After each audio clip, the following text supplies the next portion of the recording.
nhiều bọn anh không cần biết, chỉ sợ em đâu,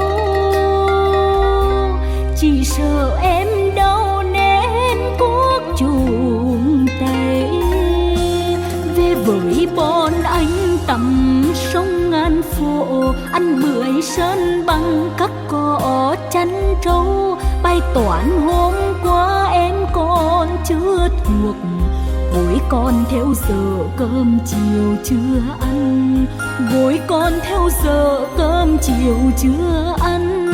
Cô